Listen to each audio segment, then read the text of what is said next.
Zaha Hadid, the Queen of the Curve. Summary of Zaha Hadid.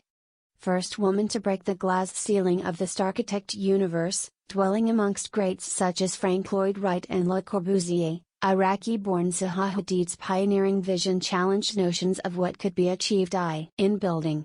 Coined the Queen of the Curve, her highly inventive designs liberated architecture from its traditional treatment of concrete and steel and introduced radical new ways to envision spaces in synchronicity with their surroundings. The idea is not to have any 90-degree angles.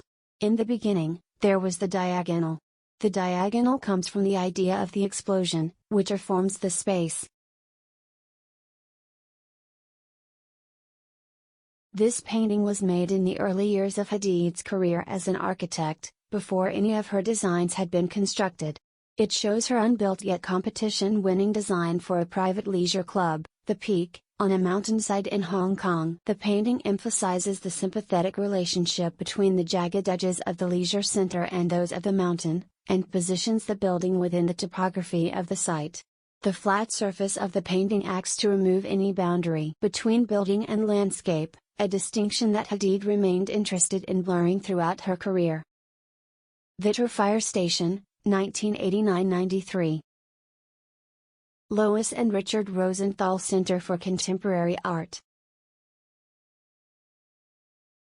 The given site for the new building, a busy street corner in downtown Cincinnati, also helped to inspire the design.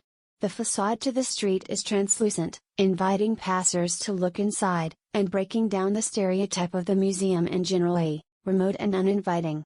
One critic commented, "This is a building that does not so much sit on its street corner as continuously arrive there."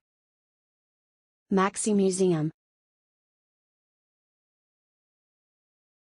In designing the museum, Hadid responded to the gridded layout of the site's surrounding classical buildings, while also introducing her trademark deconstructivist style. It features curved concrete walls, suspended staircases, a black and white color scheme, large glass openings, and overhanging elements. Guangzhou Opera House. Hadid described the building as like pebbles in a stream smoothed by erosion, emphasizing the way in which the materiality of the building responds to its riverside location. London Aquatics Centre. Hadid described the form as inspired by the fluid geometry of water in movement, whilst architecture critic Rowan Moore concurred that the roof floats and undulates.